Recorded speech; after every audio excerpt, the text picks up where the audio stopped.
Meus queridos irmãos, a paz do Senhor, mais uma vez falando EBD, e desta feita com aquele desejo que nós estávamos no coração de trazermos também as lições da Betel Dominical, né? Esta lição produzida pela editora Betel, né, do qual tive o privilégio de aprender e ministrar também por 6 anos ali na cidade de Mauá, no Ministério de Madureira, quando o Senhor nos deu a oportunidade de chegarmos aí até o presbitério. O Senhor nos abençoou com grandes homens de Deus. Ali, né, estávamos ainda sob a direção do campo do Parque São Rafael, que agora, se eu não me engano, o Jardim Itapeva é um campo também com presidência e autonomia. Então, meus parabéns aos irmãos. E fico feliz em poder retornar e trabalhar com este material preciosíssimo novamente. Na feita, o terceiro trimestre do ano de 2024, o tema, né, da lição, nós temos aqui a relevância da igreja, sua essência e missão, reafirmando os fundamentos, a importância do compromisso com a palavra de Deus, a adoração sincera e o serviço autêntico segundo os preceitos de Jesus Cristo. Ora, a premissa já é, por si só, bastante atrativa, porque vai falar deste compromisso, né? Um compromisso com a palavra, um compromisso com a adoração sincera, o serviço autêntico, mas não também de qualquer maneira, segundo os preceitos de Jesus Cristo. Quer dizer, a base, o fundamento será a palavra, as Sagradas Escrituras, né? Reafirmando aqui, o segundo trimestre do ano de 2024, está aqui o desenho da capa, está aqui a palavra do comentarista, o pastor Josué Rodrigues de Gouveia, tá bem? Está aí na contracapa, na primeira folha da revista, você vai ter aí toda a biografia do escritor, tá bom? E a lição de número 2, trata sobre a igreja e a relevância para a adoração verdadeira no culto. Eu gostaria que você separasse aí, no modo especial, a palavra relevância e também culto. Relevância, nós vamos falar bastante sobre esta palavra relevância e também sobre culto, tá bom? Então, a lição está baseada neste tema, a igreja e a relevância para a adoração verdadeira no culto. O texto áureo está na primeira carta que Paulo escreveu aos Coríntios, do capítulo 14, versículo de número 26, que nesta versão está escrito desta maneira: que fareis, pois, irmãos, quando vos ajuntais, cada um de vós tem salmo, tem doutrina, tem revelação, tem língua, tem interpretação. Ponto. Faça-se tudo para a edificação. Vamos guardar também, faça-se tudo para a edificação. Por quê? Porque na verdade prática está escrito desta maneira: o culto a Deus é a celebração de seu nome, quando expressamos gratidão e o adoramos pelo que ele é e por seus atos poderosos, em conformidade com as Escrituras. Então, o que é o culto a Deus? Segundo a lição, segundo a verdade prática, é quando nós expressamos gratidão e adoração, não pelo que Deus faz, vamos dizer assim, a grosso modo, porém, primeiro pelo que ele é, ou por quem ele é, e também por seus atos poderosos. Aqui há uma distinção, uma lição importante, que nós precisamos servir a Deus sim, porém, não servir a Deus meramente ou unicamente pelo que ele pode nos dar. Não é isso quando ele diz aqui, pelo que ele é e pelos seus atos poderosos. Ele não está falando único e exclusivamente de alguma benesse material ou humana que o Senhor nos dá. Porém, ele diz que quando nós celebramos a Deus, expressando gratidão e adoramos ele pelo que ele é, pelos seus atos poderosos, nós estamos cultuando a Deus, nós estamos fazendo o quê? Nós estamos celebrando, nós estamos enaltecendo, nós estamos proclamando o bom nome de Deus através da nossa vida. Porém, nós veremos também no decorrer o que culto, qual a forma de culto, os elementos do culto, as relevâncias. Por isso eu disse para você separar esta palavra, especialmente relevância. Nós vamos ver algumas dentro dos 3 pontos principais da lição, dos 3 tópicos, né, que dizem aqui. O primeiro, quais os objetivos da lição? Priorizar a adoração individual e coletiva. Priorizar fala de você colocar prioridades, coisas em lugares de destaque, né? Depois ele diz destacar que somente Deus é digno da adoração. Veja que ele vai aqui nos ensinar que o Senhor, ele não nem permite nem aceita que a adoração seja dividida, que o seu louvor, a sua adoração seja dividida com quem quer que seja, seja homem, seja anjo, seja seres espirituais, seja quem for.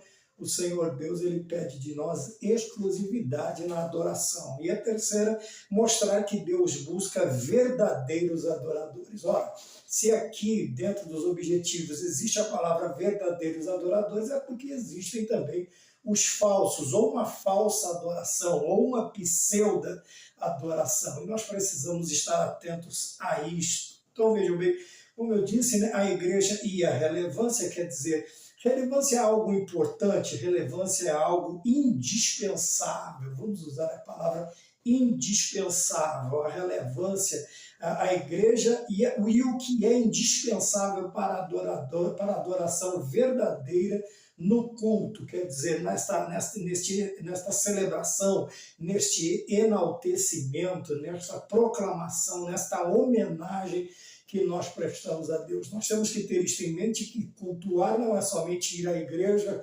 cantar ou meramente passar aí algumas horas, alguns minutos na presença de Deus, hipoteticamente falando, porque quem vai simplesmente para o templo, ele não está indo adorar. O adorador, ele não assiste culto, ele cultua a Deus. Nós veremos isso no decorrer da lição. Na introdução, o escritor ele diz que o culto está relacionado. Então ele põe aqui uma relação das coisas que devem acontecer, que devem estar, fazer parte desta celebração, desta homenagem, deste culto, deste sacrifício que nós estamos oferecendo a Deus. Vejam bem, a primeira está relacionada com a honra da suprema dignidade de Deus. Quer dizer, o Senhor, ele é honrado e também deve ser honrado pelos seus adoradores. O culto também está relacionado ao reconhecimento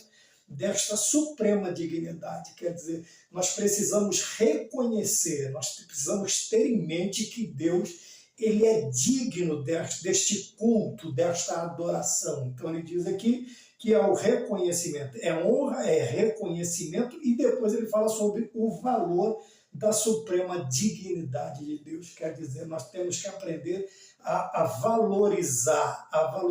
Nós vemos que muitas vezes as pessoas não valorizam muitas coisas, dentre elas no plano espiritual, não valorizam também a Deus como um ser digno de adoração. O único, vamos dizer assim, o único ser digno de adoração quando nós não temos esta valoração, não temos esta valorização, nós não conseguimos prestar um culto à altura da dignidade do Deus que nós servimos. Precisamos nos ater também a isto. E ele diz tudo que ele é e tem feito, sendo ele digno da nossa adoração, louvor e serviço em conformidade com as Escrituras. Então ele traz aqui o porquê nós podemos ou nós devemos agir desta maneira. Ele diz porque por tudo que ele tem feito, sendo ele digno do nosso louvor, adoração, louvor e serviço. Porém, não é uma adoração, um louvor e um serviço de qualquer maneira. Há um manual para que nós, vamos dizer assim, nós vamos discriminar através deste material, né? Não, discriminar, né? Descrever através deste manual toda a nossa liturgia. Nós vamos ver aí no terceiro tópico da lição sobre isto. E qual é o livro que vai nos nortear? São as Sagradas Escrituras, tá? Que tudo que nós vamos fazer para Deus, nós devemos fazer baseados, alicerçados ali na palavra de Deus. Não podemos nem acrescentar, nem extrair elementos do culto que não estejam ou que estejam relatados nas Sagradas Escrituras. Tá bem? Então vamos para o primeiro tópico. O primeiro tópico ele traz o tema de o culto é relevante porque é bíblico. Pronto, já temos aqui a primeira indicação desta importância, desta relevância, porque o culto é bíblico, não foi inventado por homens, não foi inventado por pastores, não foi único e exclusivamente quando nós olhamos tanto no Antigo quanto no Novo Testamento, nós vemos que cultuar a Deus, além de ser uma ordenança, é um privilégio, é uma alegria que nós vamos ver no decorrer da lição. Então, eu vejo que o culto ele é relevante, ele é indispensável, por quê? Porque, primeiro, ele é bíblico. Não é uma invenção humana, não foi nos ensinado por qualquer tratado, livro, qualquer logia, mas foi nos ensinado, nos foi trazido através das páginas das Sagradas Escrituras, tanto o Antigo quanto do Novo Testamento. Nós vemos a primeira lição que nós temos aqui, nós vemos sobre Jesus Cristo quem nos dá este ensino no Evangelho de João, no capítulo 4, versículo 23, quando ele fala da verdadeira adoração. Veja, a verdadeira adoração é mais uma questão de essência do que de formalidades. Então, a primeira lição que nós temos é que o culto não está, apesar de ter uma forma, uma liturgia, ele não está preso tão somente àquilo. Para quê? Porque para que o culto não vire um culto legalista, para que o adorador não se torne como que eu posso dizer aqui, um mero legalista, uma pessoa formalista, aquela pessoa que está dentro de um... Não.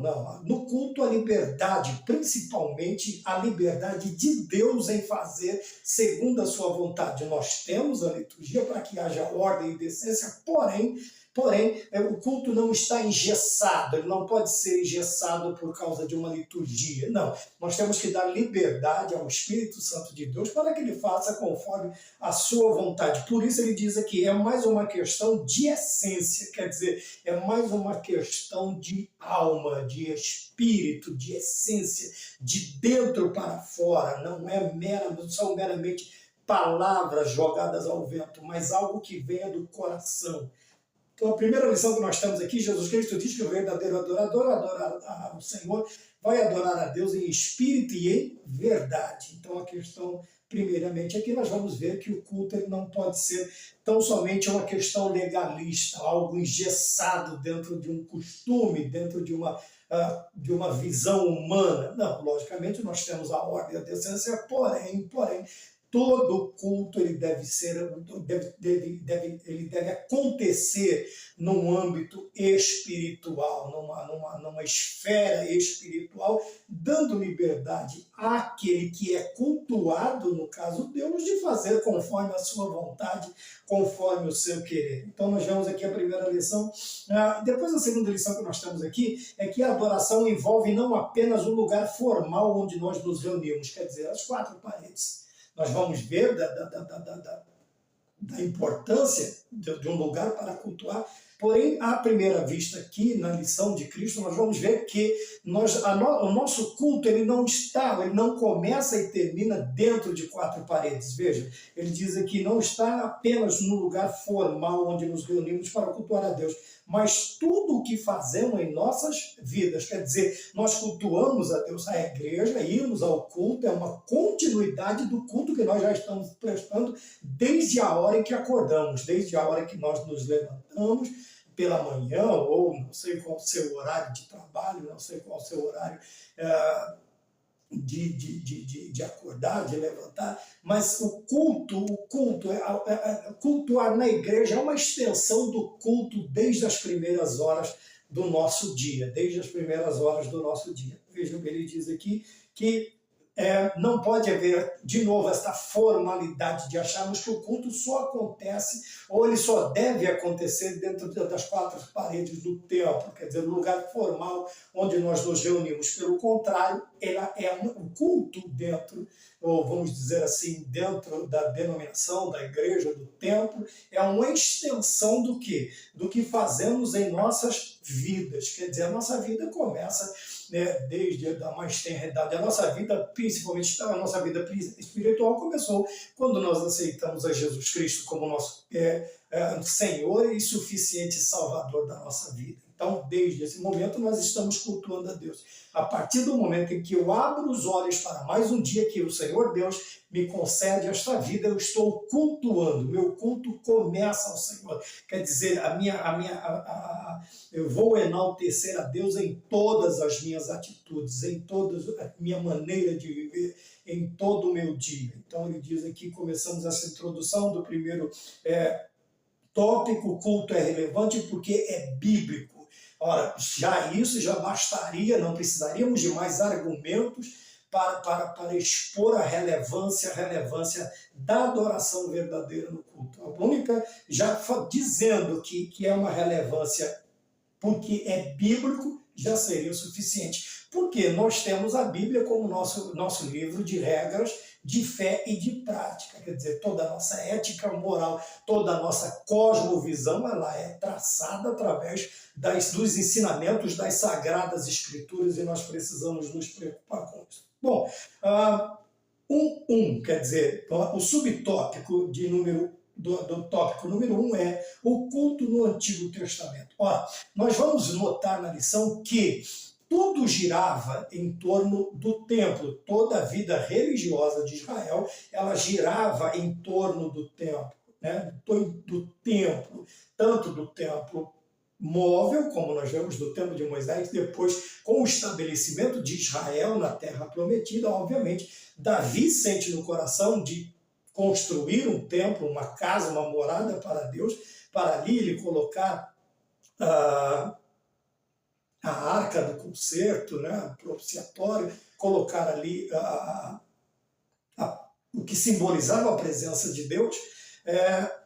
Nós vamos ver que é ponto central para a vida, tanto espiritual quanto civil, da nação judia, da nação de Israel, né, dos judeus. Então, vejam bem, o pastor Valdir Alves de Oliveira, segundo a revista, ele diz na revista Betel Dominical, primeiro trimestre de 2022, na página 74, ele traz esta observação: é oportuno refletirmos acerca da relevância da presença de um santuário na história de Israel. Não somente na história de Israel, mas também de todos os povos que estavam ali no entorno. Quando olhavam a grandiosidade, a relevância da adoração verdadeira do judeu, demonstrando a grandiosidade, o poder deste Deus, veja, seus atos poderosos, obviamente os gentios iriam sentir vontade. E nós vemos que todo o convite da parte de Deus para que o homem a conhecesse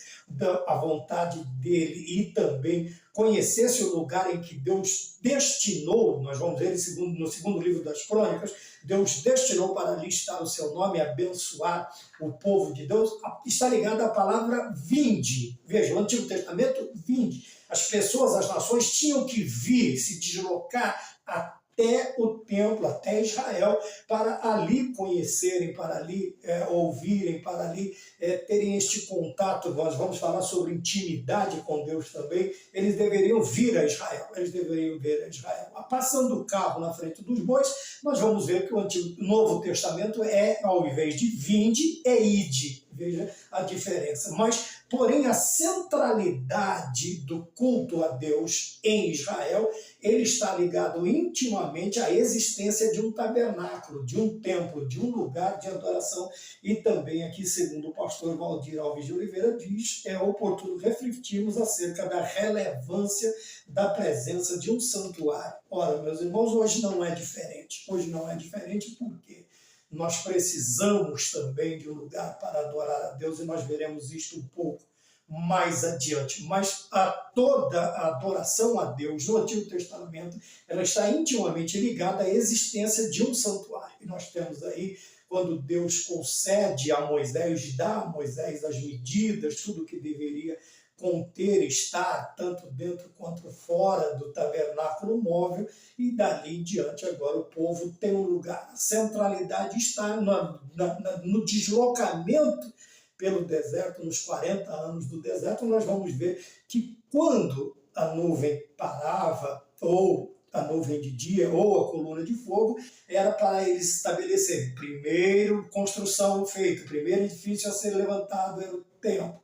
era o tabernáculo móvel, e as demais famílias iam se congregando ou construindo, segundo a disposição bíblica, tudo em torno do tabernáculo, porque ali era a presença de Deus no meio do povo. Veja bem, também a importância da questão do tabernáculo ou de um santuário no meio do povo, ela é expressa onde? No anseio, no Salmo 84:10, o salmista Davi, ele vai falar sobre as suas preferências, a sua prioridade, que é estar na casa, nos átrios do Senhor, nas portas do Senhor. Deixa eu ver se nós conseguimos achar aqui um pouco mais de agilidade, para nós não tomarmos muito tempo. Salmo de número 84, o versículo de número 10, ele diz desta maneira na nova versão de Almeida.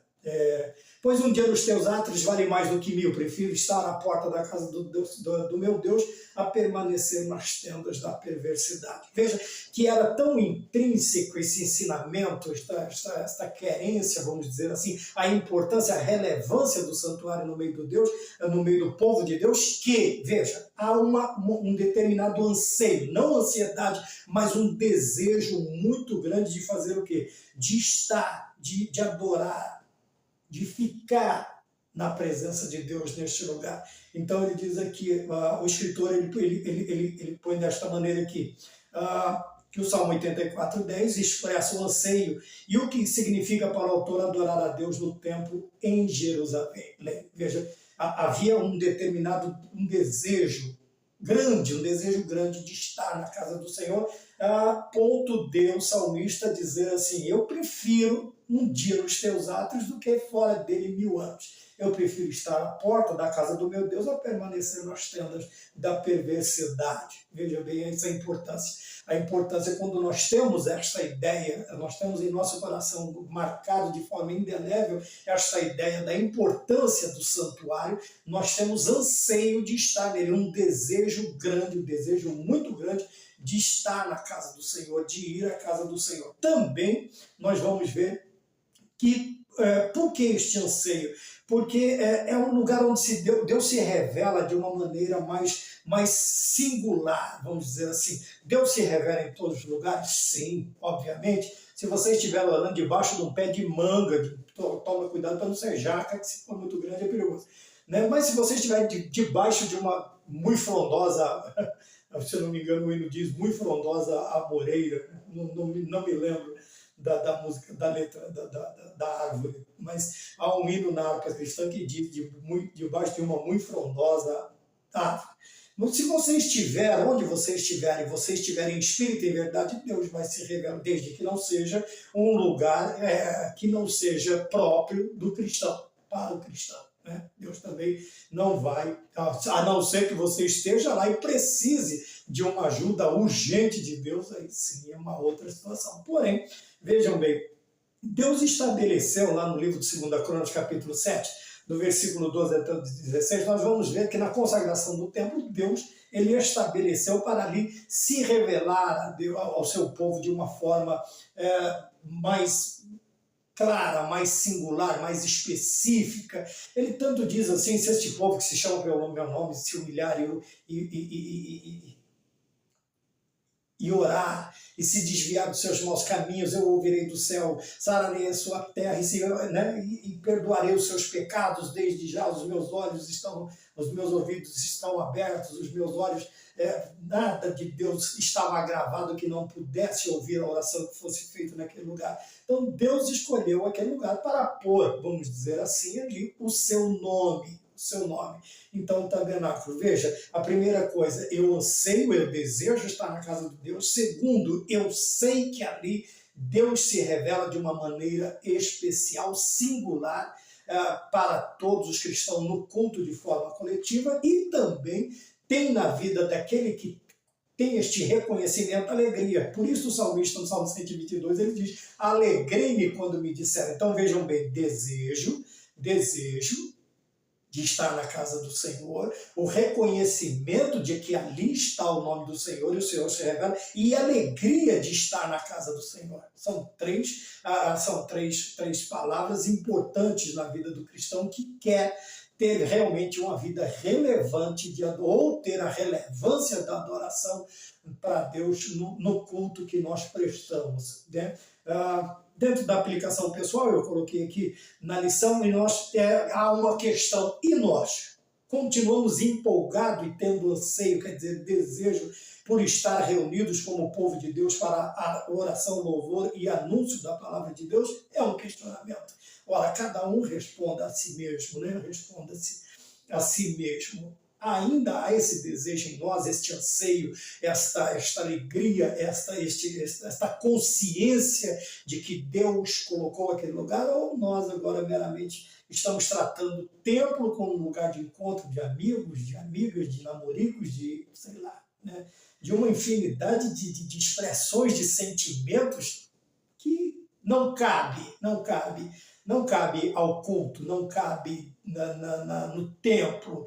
São expressões que deveriam ser reservadas para outros lugares, né? Expressões que eu digo assim, são expressões de sentimentos, de gestos que deveriam ser feitos, eu acredito, no templo. Eu acredito que o templo não é o melhor lugar para isto, e também não é um lugar para isso. Vamos lá, então, a aplicação pessoal, será que esse desejo continua em nós? Vamos para a parte 2 do tópico de número 1, o culto no Novo Testamento. Então, nós temos aqui que ele vai usar por base o livro de Atos, no capítulo 2, versículo 46, Atos, capítulo 2, versículo 46, que ele vai nos ensinar, ele vai nos dar direções, né? Lamentações, Atos dos Apóstolos, capítulo 2, versículo de número 46, ele vai dizer, está escrito assim nesta versão que eu já disse, diariamente perseveravam unânimes no templo, partiam pão de casa em casa e tomavam as suas refeições com alegria, marque isso, com alegria e singeleza de coração. Então vamos lá. Então nós vemos aqui primeiramente a expressão todos os dias, apesar da importância do culto no lar, o culto no templo, ele é também imprescindível, né? Um complementa o outro.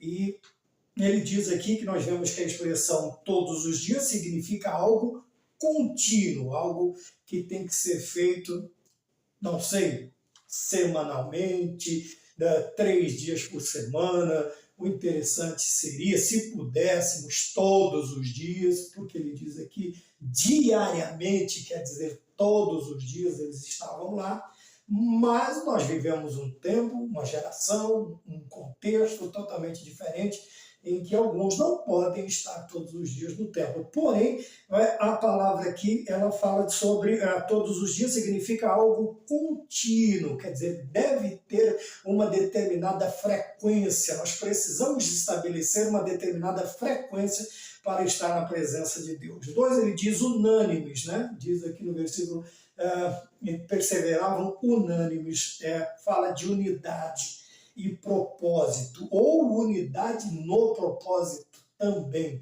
Quando nós falamos de unidade, nós estamos falando de uma unidade é indivisível, ela é indivisível. A unidade não é, apesar de que, lógico, se você dividir o 1, ele vai virar meio, né? Ou dependendo da fração que você for usar. Mas quando nós falamos de unidade na igreja, nós estamos falando de algo indivisível, inseparável.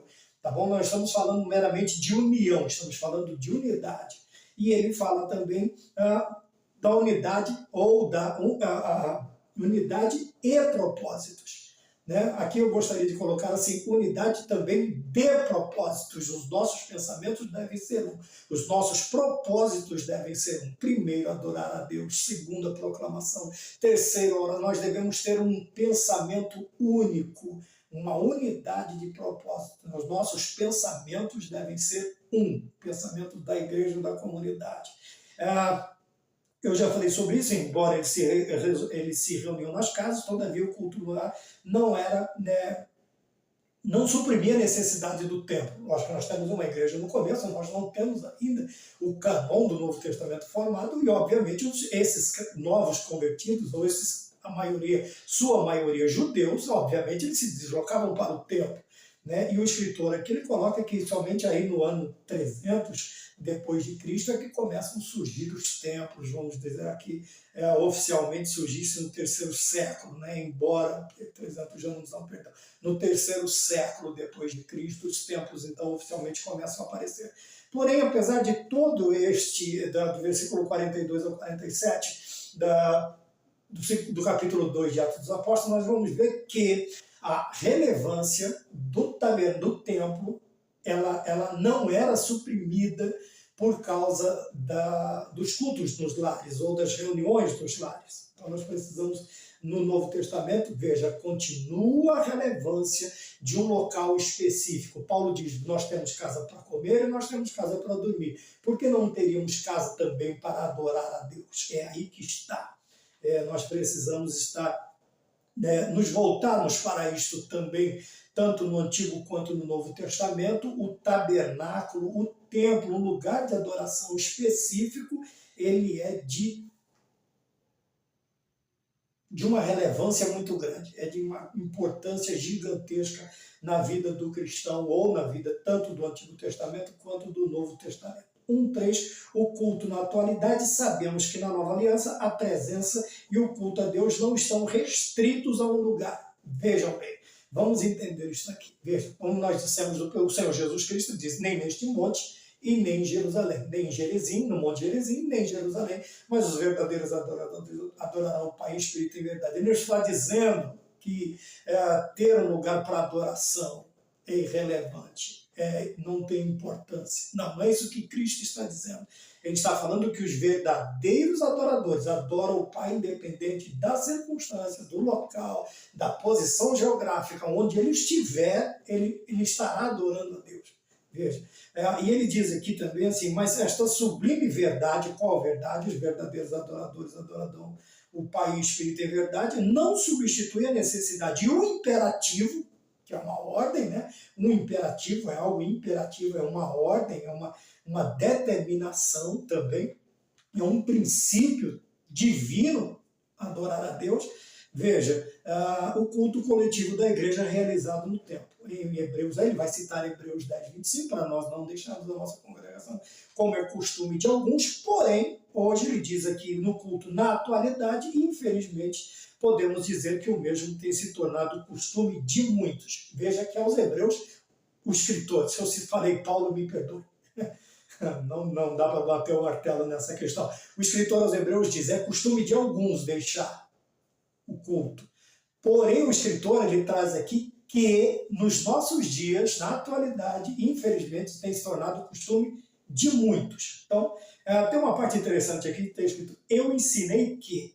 Então, a adoração não envolve apenas um lugar formal, onde nos reunimos para cultuar a Deus, mas tudo o que fazemos em nossas vidas. Então, recordando, cultuar a Deus não é somente passar 1 a 2 horas dentro de um templo, cantando e ouvindo a mensagem, às vezes só escutando a mensagem, nem ouvindo, mas escutando, mas também em todos os lugares, no decorrer, em todos os horários da nossa vida, nós estamos adorando a Deus com tudo que fazemos. Maravilha?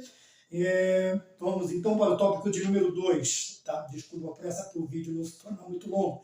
O tópico de número 2 diz, o culto é relevante pela comunhão.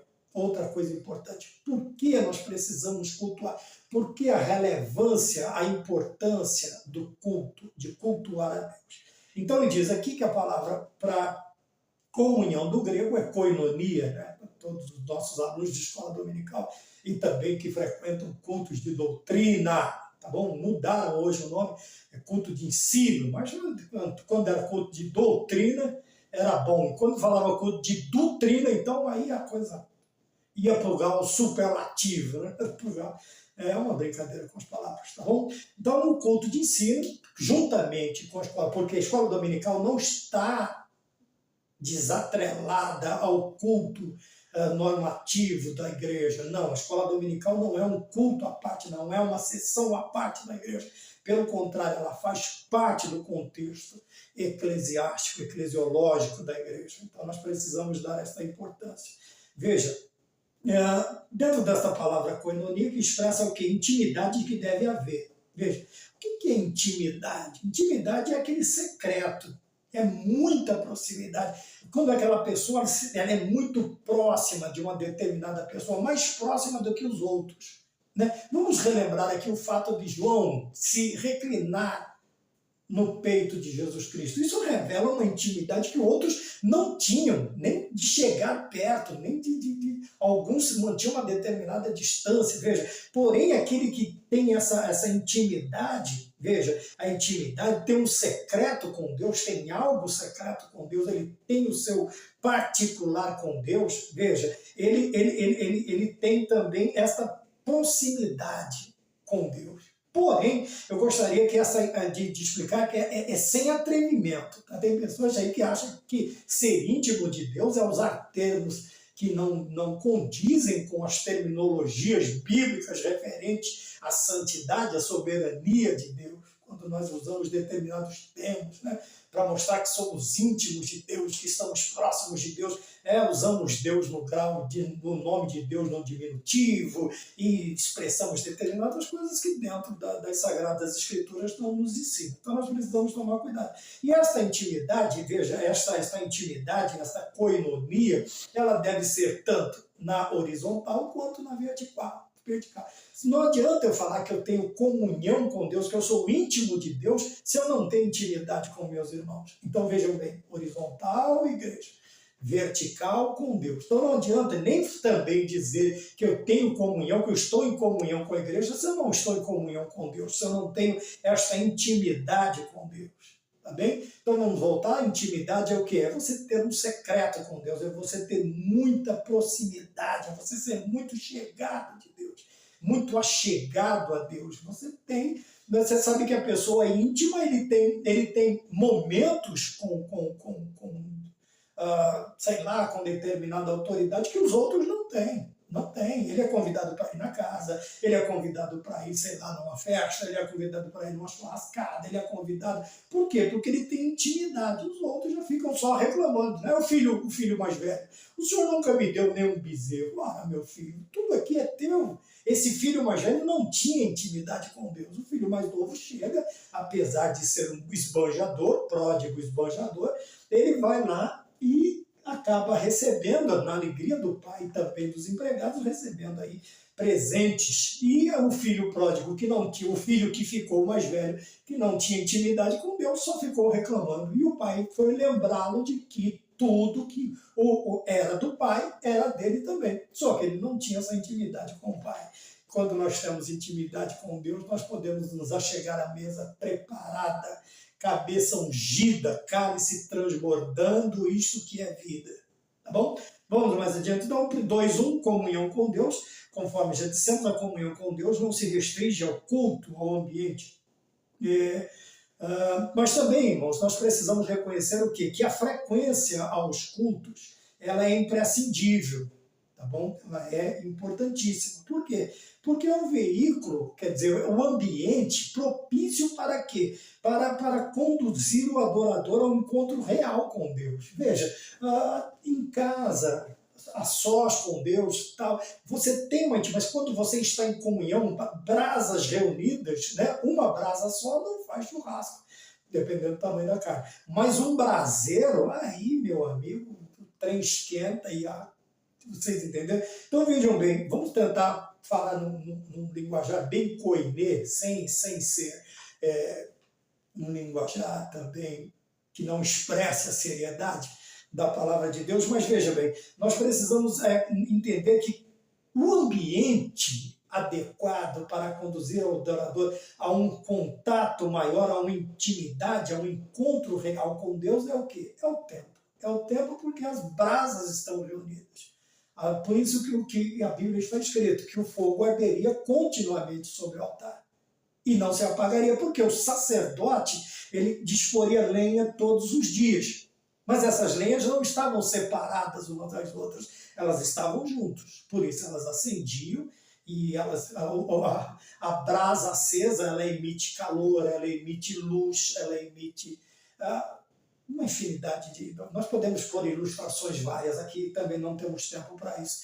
E automaticamente, uma brasa junto da outra, comunhão, aí é só glória e aleluia. Tá bom? Vamos mais adiante. Então, devemos na comunhão com Deus, nós devemos também nos lembrar da questão do templo. E o salmista ele disse que ele queria ir para o templo para quê? Para contemplar a formosura do Senhor. Quer dizer, que ali ele tinha uma intimidade maior com Deus, ele poderia, veja, eu quero contemplar a formosura. Porém, o escritor aqui ele diz assim, este contemplar refere-se a quê? Que formosura é esta? Refere-se aqui a experimentar, a vivenciar a presença de Deus em sua vida. Então, veja, não é somente contemplar como ficar lá, aquele amor como é platônico, só ficar observando. Não, mas ele vai trazer experiência e vivência, ou vivenciar a presença de Deus em sua vida. Duas coisas importantíssimas. Veja que quando Jó chega no final do seu livro, ele diz eu te conhecia de ouvir, mas agora os meus olhos te veem. Então vejam bem, esta intimidade, este contemplar trouxe experiências, apesar de serem umas experiências dolorosas na vida de Jó, mas trouxe a ele experiências e também dentro desta vivência dessas experiências, ele pôde contemplar a presença de Deus em todos os 42 capítulos do livro de Jó. Nós podemos ver também na vida de Paulo, na vida de Pedro, na vida dos grandes homens de Deus, que viveram piamente e padeceram perseguições. Tá? Então, ele fala aqui em contemplar a formosura, que se refere a experimentar, provar e ver de que o Senhor é bom e também vivenciar a presença de Deus. Quer dizer, você tem a prática e tem a teoria. Alguns só têm a prática, outros querem viver a teoria, mas sem teoria. Querem viver na prática sem ter teoria. E alguns só ficam na teoria e não colocam em prática. É o que nós precisamos aprender. Tá bem? Indo mais adiante, ele coloca aqui que o verdadeiro culto proporciona o quê? Primeiro, um ambiente de aprendizagem, experiência, edificação no contínuo processo do crescimento espiritual. Quando o culto é verdadeiro, quando o culto é espiritual, quando o culto é relevante, o que ele produz? Primeiro, aprendizagem. Nós vamos para o templo para aprender no seu santuário. Depois, para termos experiências, tanto as nossas quanto as dos irmãos. O irmão sobe lá, dá um testemunho, a irmã dá um testemunho de bênção, de vitória, de cura, de milagre, que Deus fez na vida dele. O que acontece? A minha vida, a minha fé, ela é renovada, ela é acrescida. Então, vejam bem.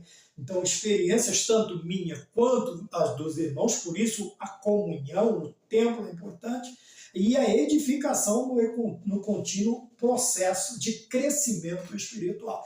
Todas estas coisas vão reverter para o quê? Para o meu crescimento. Aí eu me lembro de Efésios capítulo 4, quando os dons ministeriais é dado para o crescimento, para que o homem, para que não sejamos mais meninos inconstantes, levados em derredor por todo o vento de doutrina. Então, quando nós estamos reunidos, quando nós estamos cultuando a Deus, e o culto é verdadeiro, nós aprendemos, nós crescemos e nós temos experiências. E isto faz com que nós vamos adquirindo maturidade espiritual na presença de Deus, para que a nossa vida seja uma vida de crescimento e não de inanição ou de estacionamento no crescimento. Algumas pessoas estacionam no crescimento, outras entram no estado de inanição porque não se alimentam direito, e outros, pelo contrário, vão aí de vento em popa, crescendo, saudáveis, porque estão se alimentando, estão cultuando, estão crescendo, estão recebendo aquilo que precisam. Então, a comunhão com os irmãos, o culto é a comunidade cristã reunida a fim de viver intensamente a realidade de Deus em suas vidas de forma coletiva e ao mesmo tempo. Tá bom? Então, vejam bem. aqui ele vai falar sobre a comunidade reunida.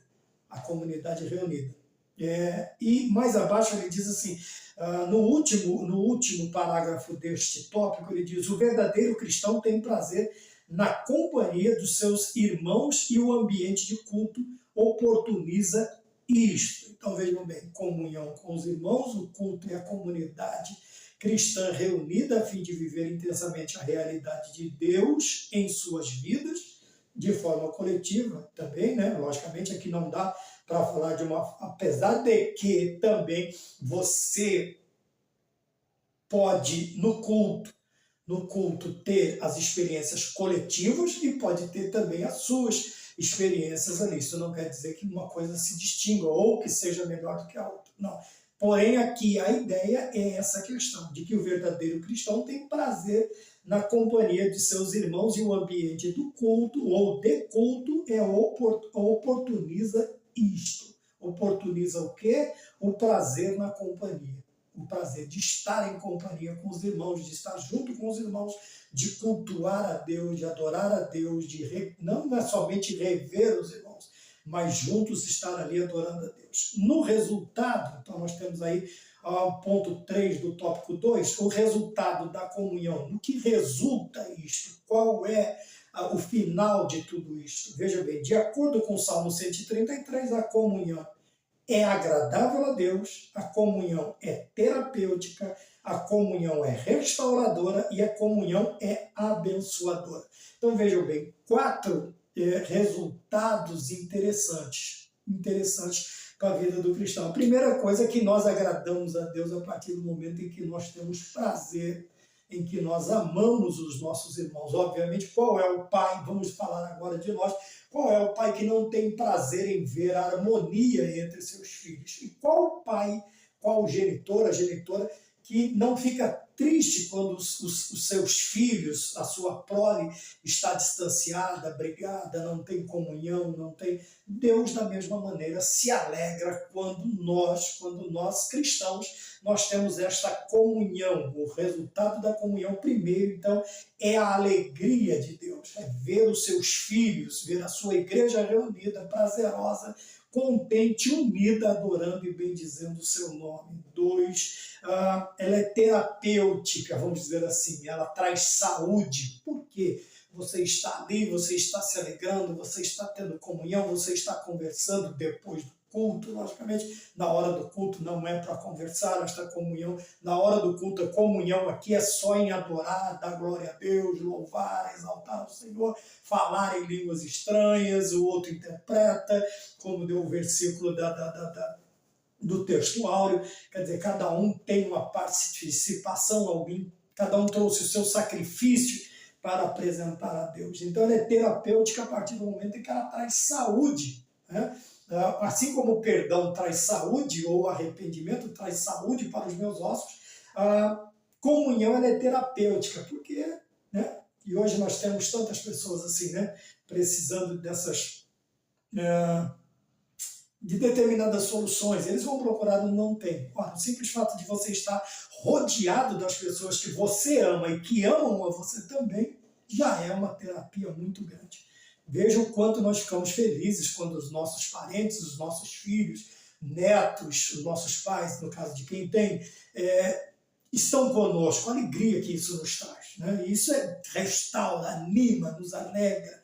Veja que o apóstolo Paulo, quantas vezes já na sua velhice, ele pede que os irmãos venham vê-lo, ele cita nomes, pessoas de intimidade, veja a intimidade de novo, pessoas que faziam parte daquele círculo de intimidade com o apóstolo, ele cita nomes, olha, manda Paulo, Marcos, manda fulano, manda cicrano, fala para vir falar comigo, e já aproveita, traz livros, traz a minha capa, traz os rolos, e Paulo precisava, porque Paulo estava preso, Paulo estava isolado em Roma, e ele precisava disso. Então aquilo alegrava o espírito, animava o apóstolo.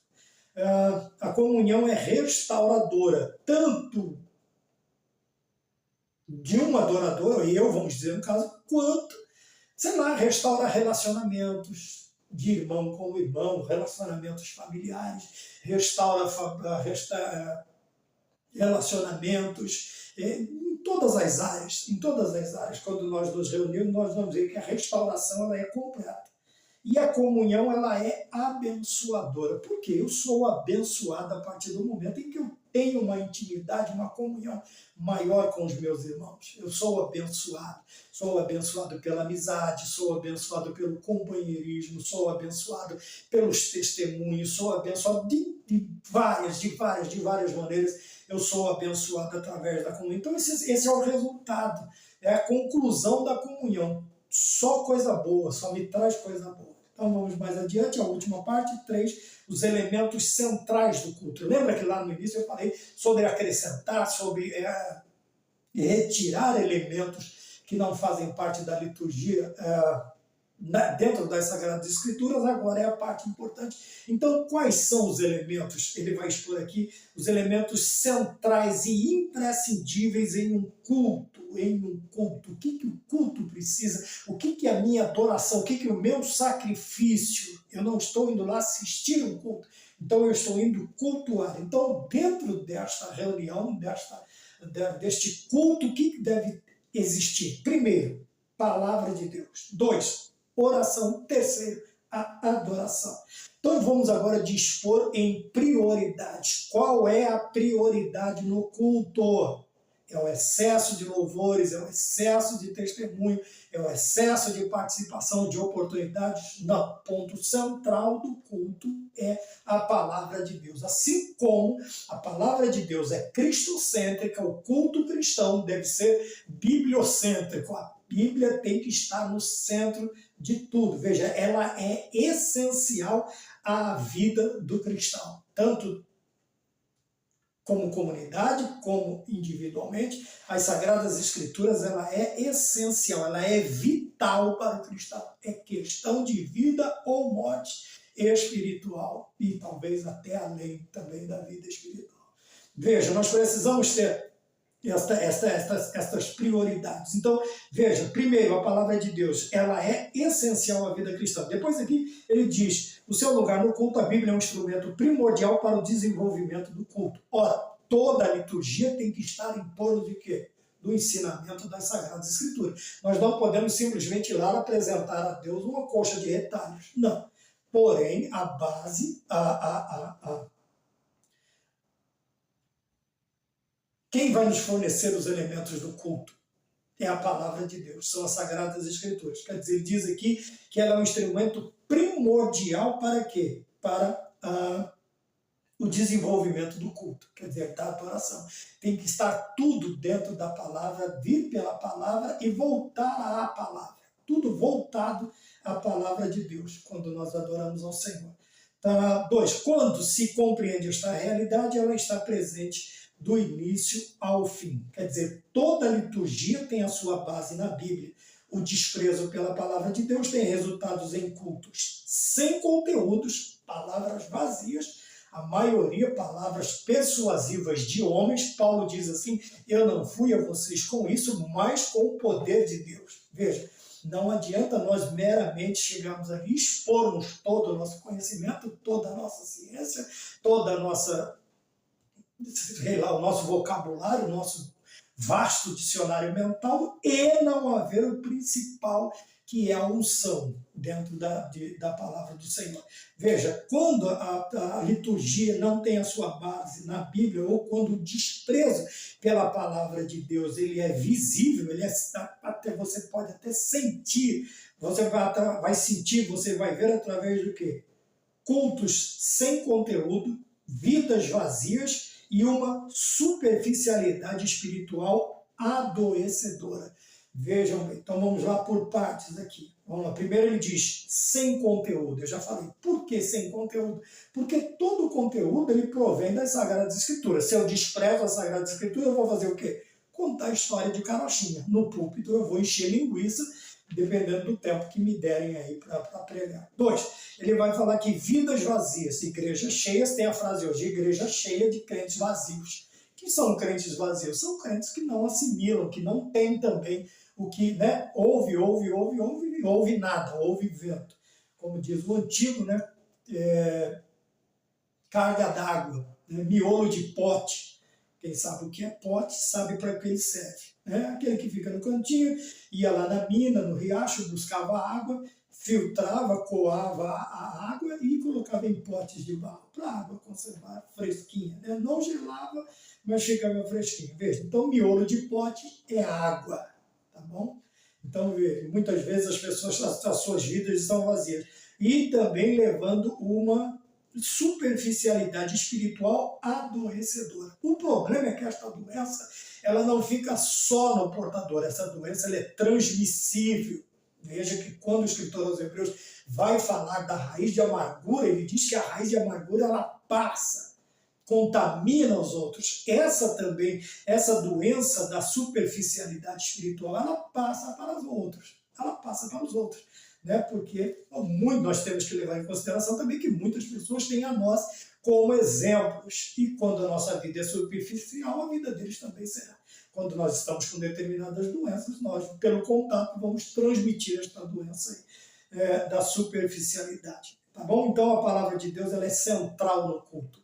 Se não houver Bíblia, não havendo profecias, o povo se corrompe. Quer dizer, não havendo a genuína... Tem um vídeo no canal aqui também, né? A pregação, a falta da pregação, ou a ausência da pregação, a escassez da pregação genuína, o que ela faz. Se você quiser dar uma olhada, está lá na playlist, tá bom? 3.2, o efeito da oração coletiva. Ela é tão importante quanto a oração individual. Por quê? Vamos ter algumas lições sobre o efeito desta oração. Primeiro, é crucial que a igreja, quer dizer, o corpo, cultive a oração coletiva em conexão com a vontade de Deus. Então, a primeira coisa é vontade de Deus que nós estejamos em comunhão, estejamos reunidos e, principalmente, também em oração. Então, um dos efeitos é que nós vamos realizar uma das vontades de Deus. 2, é perseverando em oração coletiva que o Espírito Santo se manifesta. Então, cerca de 500 pessoas, depois foi sendo reduzido, porque Deus sempre vai, alguns dizem o termo balançar a figueira, outros Deus vai selecionar, e aí ficou cerca de 120 irmãos dentro do cenáculo. Quando, na efusão, o derramamento, o escritor usa a palavra descida do Espírito Santo, quando o cumprimento da profecia de Joel se realiza, tem cerca de 120 irmãos reunidos em oração coletiva, constantemente. Né? Eles estavam ali em oração e é neste momento. Então, as manifestações do poder de Deus, nós vemos aqui que é na perseverança em oração. Oração o quê? Coletiva. Tá? Então pode descartar a individual. Não, como eu disse, uma complementa a outra. Porém, tinham lá cerca de 120 irmãos quando a efusão, o derramamento, a descida do Espírito Santo ou o cumprimento da profecia de Joel. Lá no capítulo 2, versículo 28, você vai ver na sua vida. Então, perseverando em oração coletiva que o Espírito Santo se manifesta. 3, o último subtópico, o valor da adoração coletiva. A manifestação da presença de Deus em um culto não deve ser o anelo somente daqueles que dirigem. Então, veja bem, muitas vezes nós achamos que é função só do dirigente, ou do pastor, ou do presbítero, aquele que está à frente do trabalho, ele priorizar, quer dizer, ele buscar, ele anelar, ele ansiar, ele desejar a manifestação da presença de Deus. Não, isso não. Não também somente pelos dirigentes dos grupos, do círculo de oração, mocidade, crianças, jovens, coral, banda, todos os grupos, os departamentos que tem dentro da igreja. Né? Ele diz aqui que não deve ser o anelo somente daqueles que dirigem. Todos quantos estão em um culto são agentes importantes na realização do mesmo que? Da manifestação do poder de Deus. Porque nós não somos meramente coadjuvantes, nós somos ali dentro do culto, nós somos ali peças fundamentais. Então deve ser o anelo, o desejo de todos os irmãos, não só da liderança independente do título do seu cargo, mas que todos os cristãos, todos que estão em um culto são agentes importantes. Quer dizer, Lembra? Se as brasas começarem a brigar e separar, churrasco a Deus. E manifestação de Deus, se os crentes começarem também um para um canto, outro para o outro, formar panelinhas, acabou o culto, acabou a visão principal de Deus, o desígnio principal de Deus para a questão do culto. Então nós vemos aqui que todos são importantes, né? Todos são peças fundamentais para a realização do culto. E quando nós nos reunimos, lembra lá também o versículo do texto, ele diz assim, que nós devemos fazer tudo para a edificação. Ora, divisão, eu sou de Paulo, eu sou de Cefas, eu sou de Apolo, eu sou de fulano, isso não traz nenhum tipo de edificação, nenhum tipo de edificação. Mas o edifício, o que ele é? Tijolo sobre tijolo, pedra sobre pedra, depois vem madeiramento, telhado, acabamento, temos um edifício. Agora, se o tijolo estiver na esquina, o saco de cimento está no outro, e nunca vamos ter um edifício, nunca vamos ter uma edificação. E tudo que nós vamos fazer tem que ser a visão primária de um edifício, de uma construção para Deus. Então, tudo com decência e ordem, não havia exibição gerando, assim, edificação. Quando, vejam bem, o exibicionismo, né? A indecência, a desordem, o exibicionismo, o que ele faz? Ele não gera a construção, não gera um edifício. Como eu disse, vai estar cada elemento da construção num canto. A partir do momento em que tudo isto é fora, a decência, a ordem, e não há exibicionismo, né?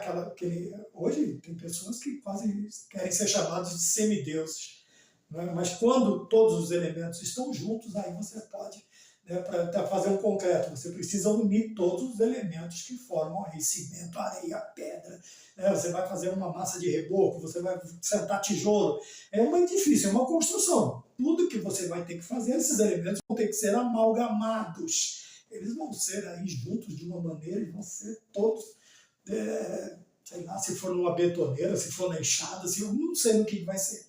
Mas tem que ser ali uma coisa bem coesa, bem junta, bem amalgamada, vamos dizer assim. Aí sim você vai ter vamos dizer, uma união dos elementos muito mais forte e muito mais duradoura. Então eu ensinei que existem 3 elementos centrais imprescindíveis em um culto: a palavra de Deus, a oração e a adoração. Então, concluindo o momento que a igreja reserva e programa para oferecer a Deus o culto dentro do seu aspecto bíblico espiritual é imprescindível, tanto a nível coletivo quanto individual. Trata-se de um tempo oportuno e importante para o verdadeiro adorador cultivar e manter a real comunhão com Deus, sendo ao mesmo tempo edificado pela sua palavra e fortalecido pela oração e comunhão. Amém? Então, chegamos ao término desta lição, de número 2, espero que seja aí proveitosa, né, para alguma coisa, espero ter cooperado. A igreja e a relevância para a adoração verdadeira no culto, né, essa é a lição de número 2. Façamos tudo para a edificação da obra de Deus. Tinha um pastor que dizia, tudo para o soerguimento da obra de Deus. Que Deus te abençoe e a paz do Senhor.